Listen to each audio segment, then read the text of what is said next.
हमारे खास मेहमान हमारे साथ बने हुए हैं। रुक करते हैं संजय जी का और सुमित्रा जी का। संजय जी देखिए, अभी जैसे पंडित जी भी बता रहे थे कि पुष्य नक्षत्र, गुरु पुष्य नक्षत्र का जो देवता है वो बृहस्पति है, और शनि की अगर बात करें तो शायद वो उसका दिशा निर्देशक कहा जाता है। तो हमें ये बताइए कि जिनका बृहस्पति कमजोर है या जिनका शनि कमजोर है, क्या आज के दिन अगर वो कोई खास उपाय करते हैं तो उनके जीवन में कुछ बदलाव होता है? जी, बिल्कुल सुंदर प्रश्न किया है। कहते हैं गुरु और शिष्य का, कहते हैं कि मिलन, गुरु और शिष्य परंपरा भी हमारे शास्त्रों में मानी गई है। और आज जो उनका दोनों का शाश्वत जो संबंध होता है गुरु का और शिष्य का, तो उसमें जैसे गुरु और पुष्प में जब कोई शिक्षा ग्रहण करते हैं, कोई भी कार्य करते हैं, तो उसके लिए बड़ा ही उत्तम माना जाता है शिक्षा ग्रहण करने के लिए भी। और विशेष करके आज लक्ष्मी नारायण योग भी बन रहा है, तो उन नक्षत्रों में, इस नक्षत्र में जब भी आप कोई पूजा पाठ करते हैं, जब तप करते हैं, कोई भी चीज ग्रहण करते हैं, तो वो बड़ी ही आपके जीवन में बड़ी फलदायी रहती है। जैसे कोई शिक्षा आपने करी तो वो आपको जीवन पर्यंत याद रहेगी। आपने लक्ष्मी स्तोत्र का पाठ किया, उसका फल आपको जन्म जन्मांतर तक प्राप्त होगा। आपने कनक धारा स्तोत्र पढ़ा, उसका 100 गुना फल आपको प्राप्त होगा। गंगा जी में स्नान किया आपने जाकर के, तो आपको पुण्य की प्राप्ति हो जाएगी। कहते हैं कि जो जो आज के दिन में पुण्य के कार्य है, क्योंकि पुष्य का अर्थ है श्रेष्ठ, जो चीजों को बढ़ा देता है। और शनि क्या है कि नक्षत्र का स्वामी है, और गुरु जो है आपका ज्ञान का स्वामी है।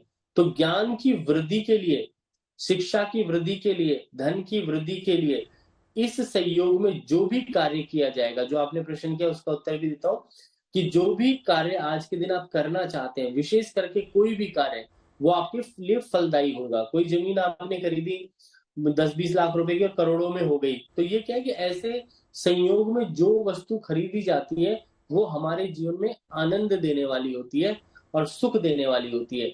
तो ऐसे संयोग जब बने तो उस वक्त अवश्य सामान जरूर खरीदें, और ऐसा सामान खरीदें जो जन्म जन्मांतर तक, जब तक आप जिए, वो स्टेबल होकर के आपके घर पे रहे।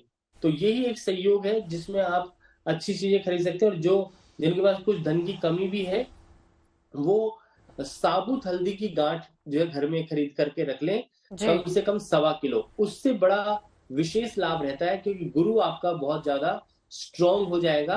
और शनि के लिए तो मैं ये कहूंगा कि शनि जो है कलयुग का न्यायाधीश भी है। तो आप जो है घर के बाहर भी एक सरसों के तेल का दीपक अवश्य जला दें, और ठीक है। ज्ञान की वृद्धि करें। और हल्दी का स्वास्तिक अपने घर के दोनों दरवाजों के ऊपर, दोनों साइड पे आप आज के दिन लगाएं, और गुरु पुष्प जो अमृत योग बन रहा है उसका चलिए, आनंद लें। ये छोटे और छोटे भगवान उपाय विष्णु हैं और जिनको लक्ष्मी की करने से पूजा भी करें। लक्ष्मी का आगमन जो है वो आपके घर पर अवश्य होगा। सुमित्रा जी, सवाल इसी से जुड़ा हुआ जो संजय जी ने हमें जानकारी दी है कि देखिए हर शख्स आज के दिन। सुमित्रा जी, मेरी आवाज आ रही है आपको? चलिए मनीषा के पास ही चलते हैं। मनीषा, मुझे ये बताइए, आपने अभी तक जितने भी बाजारों की रौनक देखी है, आपको सबसे आकर्षित चीज क्या लगी? क्या अनोखा लगा आपको?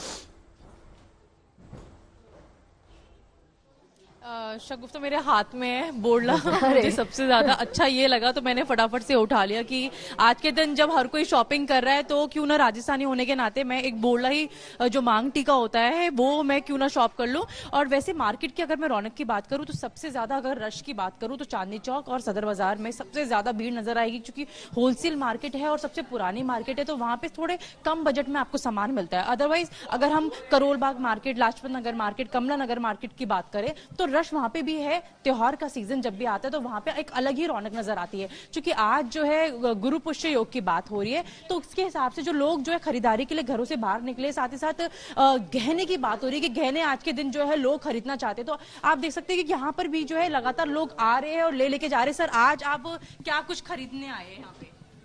नेकलेस। नेकलेस किसके लिए? वाइफ के लिए। अच्छा, वाइफ के लिए। करवा चौथ तो लेकिन चला गया। नहीं, दीपावली के लिए। दिवाली के लिए